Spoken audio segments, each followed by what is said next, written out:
Hello everyone and welcome back to the 17th episode of The Lab. We hope you enjoyed our little talk last week about some of the different recovery tools and some of the different I guess you could say our mindset on some of the different tractors that are out there right now. Maybe when to use them, when not to use them. But also, the importance of a dynamic warm-up. Today what we're going to be talking about is we're going to go through some different... we're going to get more into some of the science of things and just kind of go more into like the different levers and basically how does the body work a little bit. We're also going to go through a few different lifting, I guess you could say, variations. Maybe it might not be as obvious to some, but some of just the different changes between forms, like for example, a high bar squat versus a low bar squat, a sumo versus conventional deadlift, and then also, what happens with your different muscles that are activated when you transition from maybe a wide grip bench press to a narrow grip bench press. So leading off here, we're just going to kind of talk a little bit first about the squat. In particular, we're going to talk about the front squat, the back squat, which includes the high and low bar. And then we'll even maybe get into, if we got some time here, we'll talk about like how the width of your feet can also influence your squat. But just kind of starting off, obviously the front squat. So to some, not many people love this one. I know, depending on like what your front rack capability can be like, it can be limited in two different areas. Sometimes it's the front rack where people really struggle to maintain position in the elbows in the forward position, which can either be limited by the lats or sometimes even the triceps, believe it or not. Just with having the load through the hands, having to drive the elbows forward. If you have that kind of fixed external, when you get a little technical here, if an externally rotated arm or femur, or not femur, Jesus, humerus. Funny. It's a doctor, guys. Yeah, that's me. With an externally rotated humerus, and then having that lengthened position in the triceps, it can be a little bit more difficult just to maintain that up rack position, especially when you start getting down to the bottom of the hole. The other area, just because of the nature of the front squat, can sometimes be the ankles for people. Having a deficit in ankle dorsiflexion, being able to get into depth, can sometimes pitch people forward, and then that just makes the front rack even harder on everybody.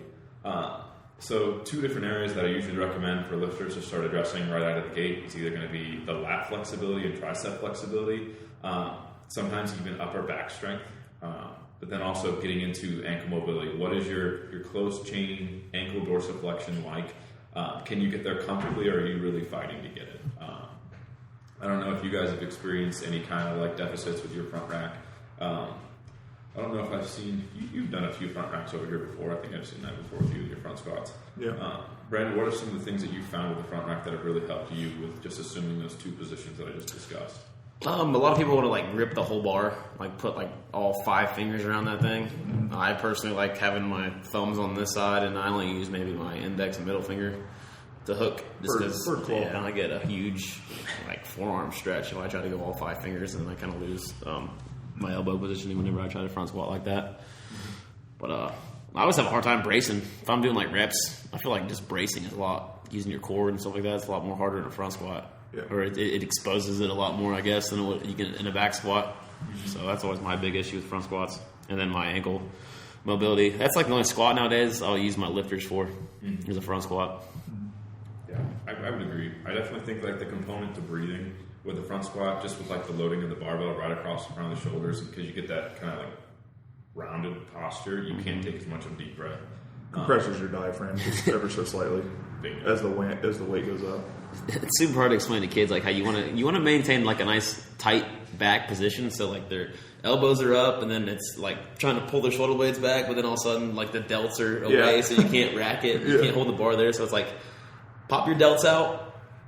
Yeah, your back's gonna like have this almost rounded shape to it, but just keep tension there. So they're just like watching them try to like figure that out. It was kind of funny. Quinn was doing that the other day, actually. And then they hit you with the what's a delt? Sweet Jesus. Tell you when you're older. But and like if you're, so I have trouble like Brandon getting my hands in that position. It's just not going to happen.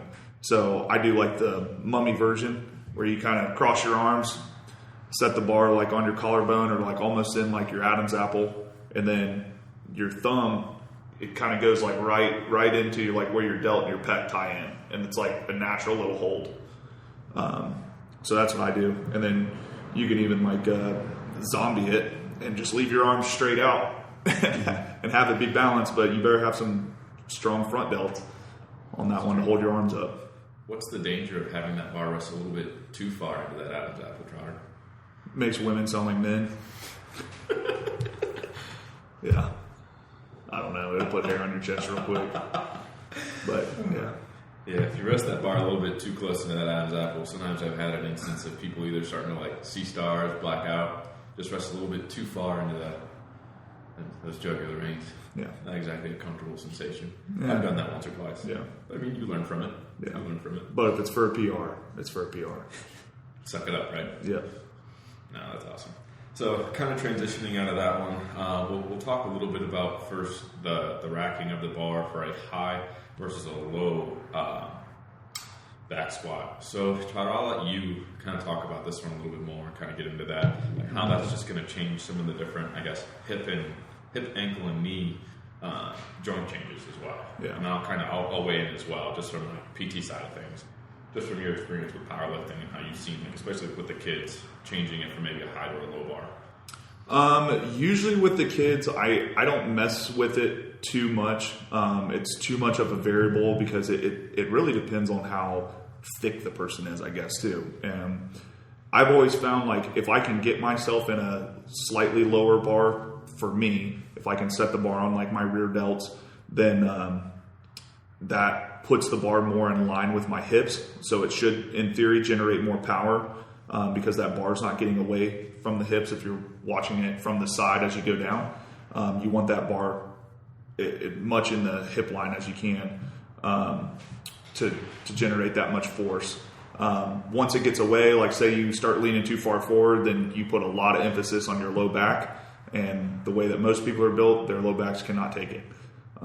So then you'll have a rounding over in the squat, and your hips and your ass will shoot straight up out of the hole, and then it's just for a bad time. But 9 times out of 10, I usually high bar it because I just don't have the shoulder mobility for a low bar.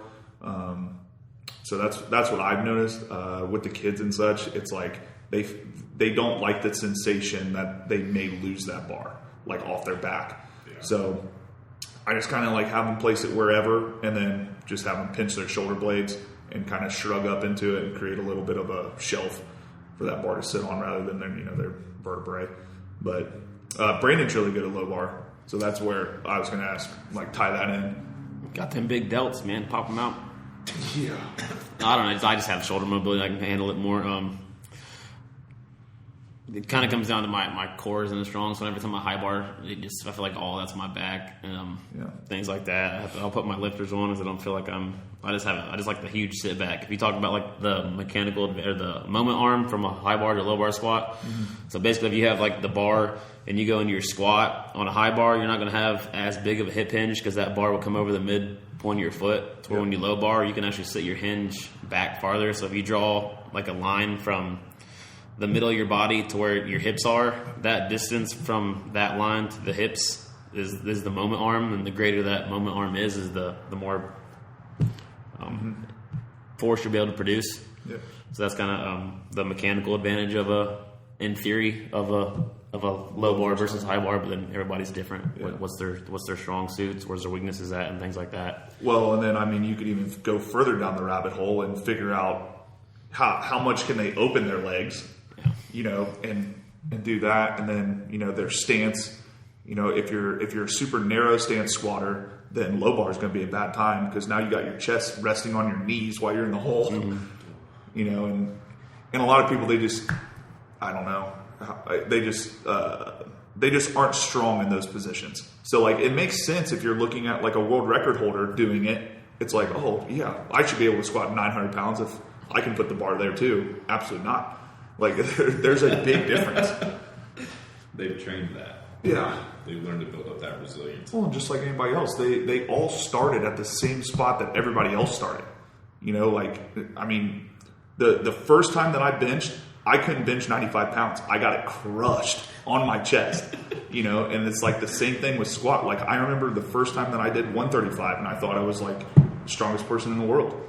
I am all that is man. But I think people like in today's day and age they lose track of that because all you see on Instagram are these just in crazy amounts of like heavy singles or heavy doubles, but you don't see the work that's put in place like years before that leading up to it. It's like the other day we were messing around with that hook grip deadlift, and I mean, 225, 315 for us is pretty. It's not challenging. Yeah. So we can mess around with that kind of weight, and then the kids are like, "Man, I wish it was that easy for me." And it's like, dude, I've been doing this for 8-10 years, man. Yeah. Wait till you're 28 and things like that. Yeah. Get the gray hairs in my beard. Yeah. Not quite. We're getting there though. Yeah. Well, it's like the kids that are like just now getting their license. I've been lifting longer than you've been alive. Like in the gym like setting, you know, whether it be like high school sports and stuff like that, but it's like there's levels to it that people just forget. And I mean, hell, I'm like what's the word for it? Guilty of it too. Because I don't think about it like when me and you were fucking around pulling 225, 315 just to try things out while the kids are there, and then all of a sudden they look at you like, what is wrong with you guys? Yeah, that's funny. So just to kind of carry off that, that's funny you mentioned the hook grip. We'll get into that a little later. Man, we went on a tangent there. I was going to say, but I like it. Yeah. But some other things besides like the hip angle and things that you'd see with like the difference between like a high and low bar squat is just like also the degree of range of motion required from the knee and also the ankle. So like with a low bar, you're not going to need as much like tibial advancement forward. So therefore, you don't have to worry about your ankle mobility as much. Still worth looking into if it's still something that maybe bothers you. But then also the amount of knee bending that has to occur because you're allowed to use so much more of the hip. The torso angle is more to your advantage. However, if you go more to like a high bar squat, you're going to need way more ankle mobility in regards to that translation of the tibia, and then also having to get deeper into that. So you're going to load the quads way more. I would say that the comparison between like glute and, I mean, we could even pull up a few studies for this too, but like the difference between like glute activation for both might not necessarily like change as much, but then the difference between like quad activation maybe is just a little different. Yeah. The other thing, like if you're having pain with a high bar and you think, if you watch it and you feel like, oh yeah, my ankles are coming up, or like maybe my feet are collapsing in, raise your heels. You take the heels out of the equation and all of a sudden the squat looks beautiful, great. If it still looks like shit, we got other things to work on. The other thing about that is if you're looking into, like, I've always heard that, like, you know, you shouldn't low bar if you're an Olympic weightlifter or if like you're a CrossFitter, because, you know, the high bar has more of a translation with like the more upright torso angle. Well, maybe for the clean, but if you look at a snatch and you look at the starting position for a snatch, where's that torso angle at the beginning? So like I was actually talking, his name's Dr. Michael Nash with the Barbell Rehab. We're actually talking about this. I was like, I've always heard this, but like I've never liked how people just completely dismiss low bar without like really, you know, going into it as much as they should.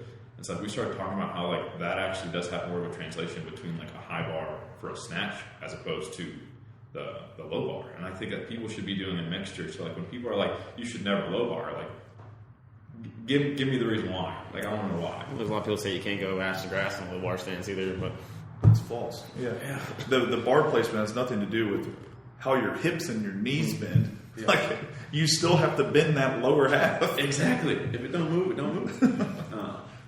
No, but there's some other things. We can even post a picture about like just like the racking position of a low bar versus a high bar.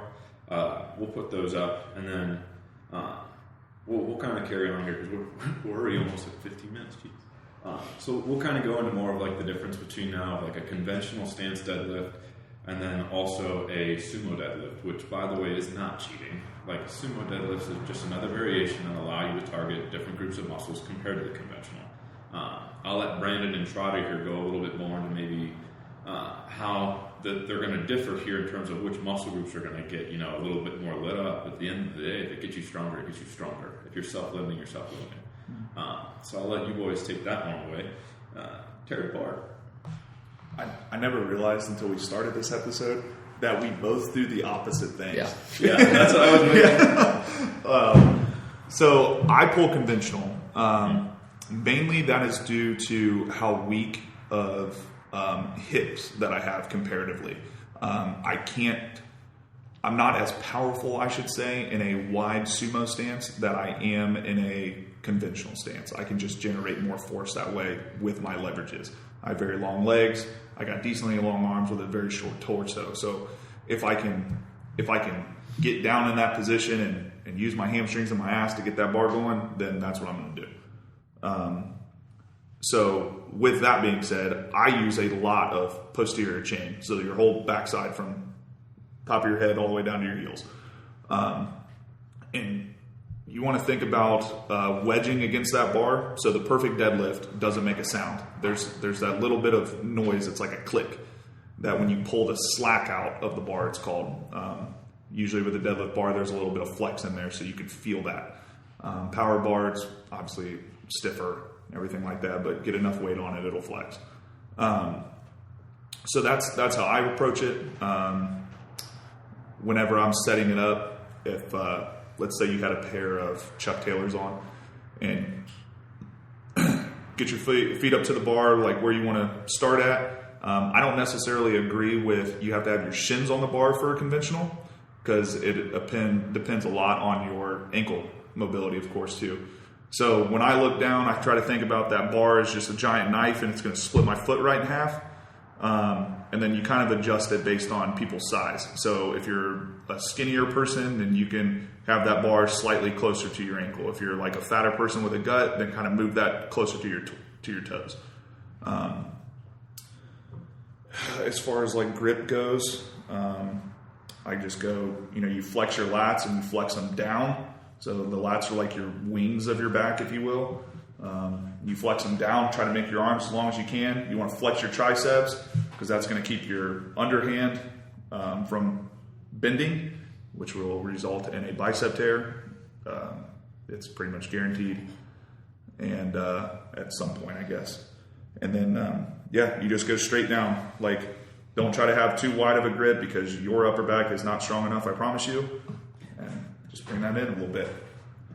Yeah. But you don't want them too close because then your knees, when they drive out to start your pull, they hit your elbow and then your elbow bends because your legs are stronger than your arms. And then suddenly you're back to the bicep. Okay, that was long-winded, my bad. Go. Sumo. I'm the complete opposite. I got a weak post chain, weak back, and I just got much stronger hips and groins and things like that. I just got longer legs and short arms, so it's just like, for me to go conventional, I feel like I'm just like standing on a 45-pound plate trying to go get this bar. Yeah. To where sumo, like, it's just a nice, almost like squat to me, and then I can grab the bar. A lot of people try to go almost, I think, too wide with their sumo. So like my rule of thumb is like, if think about building a house with your legs and then your thighs, like shins nice and vertical, and then your thighs maybe at like a 45-degree angle. I think you'll see a lot more hook grip when it comes to sumo. Yeah. So I think some people almost don't angle their toes out enough. I mean, my toes are pretty much. You're almost greater than 45. Yeah, it's 150, 160 probably. I'm almost. Yeah. You're almost for that. Yeah. I don't like when too many people have their knees go too far over the bar. I know, like, rule of thumb is you don't want your kneecap to maybe hover. I like to have my shin just as vertical as possible, and then I'll actually I'll have my legs straight, go down there and get my grip, and then kind of fill my air up at the top, and then I'll actually pull myself into position to where, like, if I don't have anything less than like 315 in the bar, when I'm pulling myself into position, that bar started to be coming up. Yeah. That's how I create tension, take the slack out of the bar, like I was saying before. And I just haven't had a back injury in a long time ever since I switched to sumo, so that's really the main reason I do. I can still go heavy for me and not feel like shit. Yeah. So. That was a good point. You're creating enough tension if you can put your body weight on that barbell in whatever stance that you're in, and it's like, quote unquote, floating the bar. So once you get both hands on it, you're pulling your back into the position that you want, so you get your chest upright or chest through, then that bar should come off the ground without you even trying to drive your legs into the floor or anything else, like trying to pull. If you do that, then you are braced correctly. You have established the tension that is needed. You've wedged into the bar. I always think about it like this, if you're 250 pounds and you are trying to deadlift 315 and you wedge into that correctly, you are essentially only pulling, 65 pounds? because you're using your body weight to your advantage on that with that wedge and creating that torque. There was something else I was going to say when you were explaining. You had a good one too. Another day for me. Yeah. Yeah. I think one thing, in terms of like the range of motion between a conventional and a sumo, what would you guys say is going to be? Do you think it's detrimental to pull sumo if the range of motion is less? I think lockout's a lockout. Mm-hmm. Still got to get your hips forward. I mean, if you make it if you force everybody to go one way or the other, there's still going to be, it's not going to be fair. Yeah. I mean, if I'm 6'3" and a 5'10" guy, I mean, the distance from the floor into the lockout's going to change. So, I mean, sit there and say you got to do one way or the other it's not strong, man. You know, you're not wrapping up, you're not wrist straps. I mean, just. Yep, you got to work with what you got. Yeah. One of the most important things that I did fail to mention now that I remembered is when you are pulling and you start your pull from the bottom on the floor all the way to the top. If you watch and you're watching like Brandon and I from the side, or you're just watching a good deadlifter, their hips and their shoulders move at the exact speed and they're together. So if you are starting your deadlift and your hips are shooting straight up in the air, and now you're going to do some like stripper squat thing, then like you're driving your feet into the ground, but you're not pulling with your upper body. So you just lost all that tension, and your back's going to round over, and you're going to look like a dog taking a shit. So that's a good one. Mm-hmm. So I always say if your butt comes up, that bar comes up. Yep. A lot of kids going to catch on to that too. Yeah. That's a good one. But same principle, yeah. And then we could even talk about, so do you guys find a difference between when you guys work on, going back to the hook grip, when you guys pull mixed grip as opposed to pulling hook grip? Do you guys usually gravitate teaching one way or the other? Or do you guys see like different applications for utilizing only hook grip and only using mixed? I feel like it depends on like the sport. If you're a powerlifter, why would I ever have you go through a hook grip? Unless you like absolutely need it. You have to be there's not too many tough kids in the world that would hook grip anymore, honestly. I agree with that. I mean, to sit there and take that kind of pain. Mm-hmm. I mean, the feeling of having your thumbs almost come up. I mean, we don't have a bunch of tape here. We don't have your hook gripping you're not taped up. You got chalk, and a lot of kids just don't want to feel that rip out of your skin.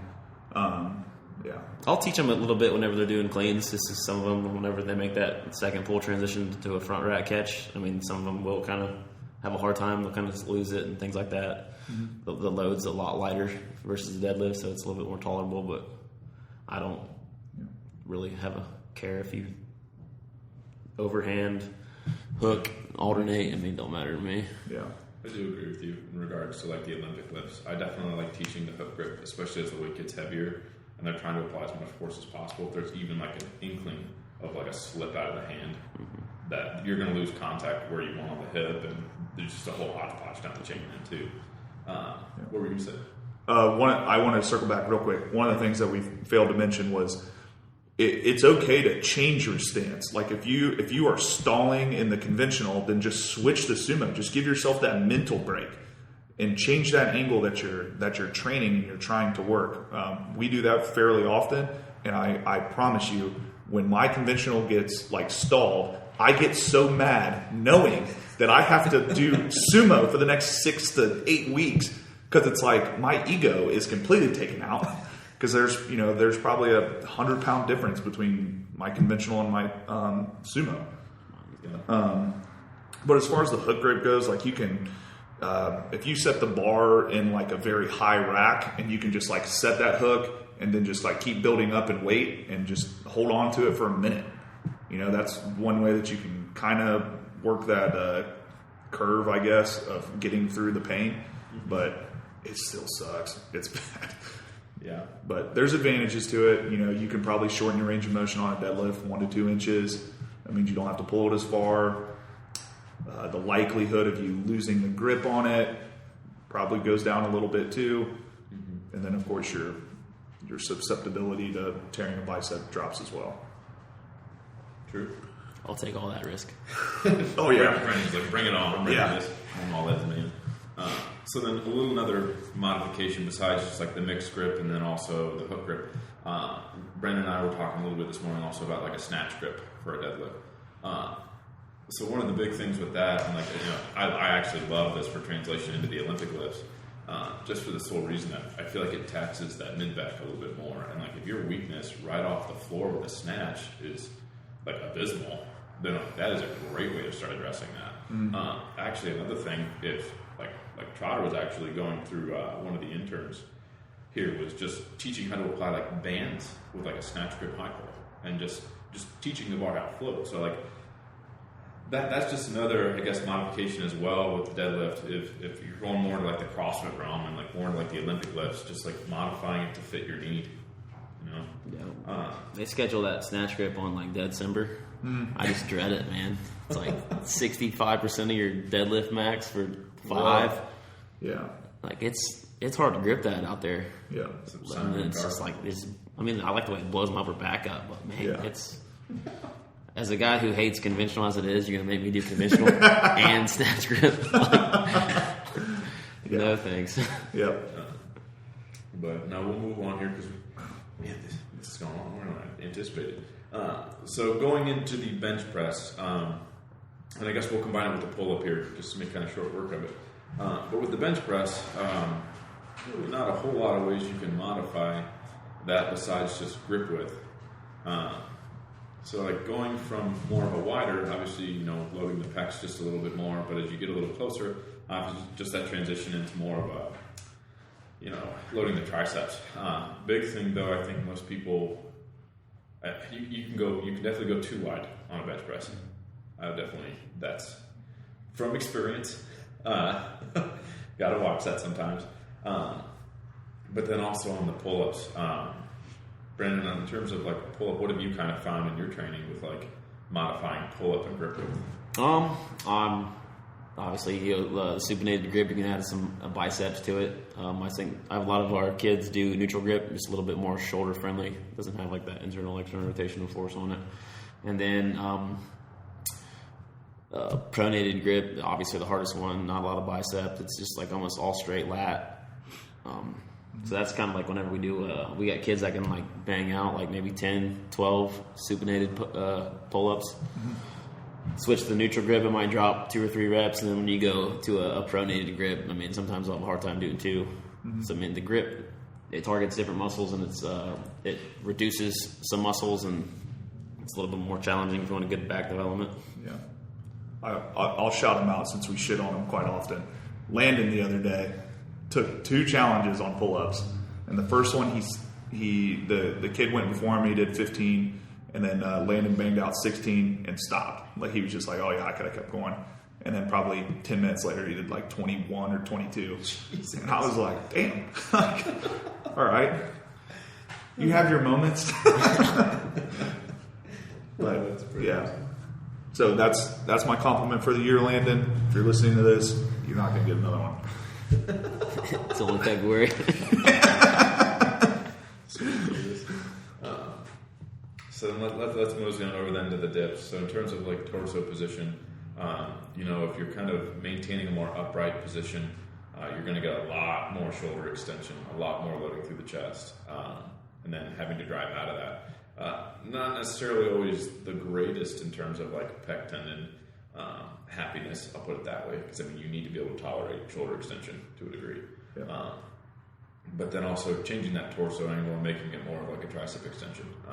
Always ways to modify that, but if you're having pain in one way, you can always modify it to the other, kind of like you were saying, or if you get stopped in one area, maybe building up strength in another spot and then trying it again. Always big things, you don't have to stop training. You can always modify and continue, and then return to it, see if what you modified helped. Doing something is better than doing nothing. Thank you. Yes. Because in 99% of the circumstances. No, I agree. Let's see, is there anything else we missed out? We could circle back to the bench real quick. Yeah, because we didn't touch on it too much. So if you're going like a wide grip, so in powerlifting, and I don't think it's like this in CrossFit or anything, but the widest that you can go is you have to have that little ring on each side covered, so you can put your pointer finger on the ring. So doing that's going to shorten your range of motion, one, and it's going to hit more of like a pec and a front delt in your shoulder. So if you're stronger in that area, then that's how you need to bench during like at least like a competition or a max out. Yeah. If you're stronger in the triceps, then the closer that you bring your grip in, the more triceps that you're going to have. Now, of course, triceps are what extend your elbow and get you to lock out. So that needs to be trained, more than anything else. I think it was, I want to say Pacifico. He said like way back in the day that your bench press is like 70% of your triceps. So you need to like hammer your triceps if you want your bench to go up. So that's what we found. Also within this last like year probably, I've just been doing like a study like within my head between like our girls and our guys, and all of our girls are stronger when they are in a wide grip because they're shoulder dominant just for whatever reason, and all of our boys are stronger when they're in a close grip. So that's probably going to have to be adjusted within our programming or whatever, but yeah, I don't know if they just have like more. I feel like women's sports are more shoulder dominant. I can see that too. Volleyball, Yeah. softball, Swimming. You always see more swimmers and tennis players in the female around in this area, I guess. Yeah. I could say I don't really know about, or Yeah. at least our athletes, but that's how I feel. Yeah. But I'll give her a shout out too. I think Strauss was dead even both. It didn't matter where her grip was. So that was pretty cool. I want to say Camilla was the X factor there on she could do like a close grip just as much as she could wide grip, I believe. But both freaks of nature. So there's your guys' compliment. You're done for the year. That's all you get. Yeah. No, but we hope you guys enjoyed today's discussion on just some of the different, those core lifts, the modifications, and maybe just some of the different variations that you guys can maybe play around with and, look into. If you guys want to record those, tag us in it. Send us how you've maybe adjusted based off what you've learned today. If you guys have any questions, like I've always said, reach out. But we will see you guys next time.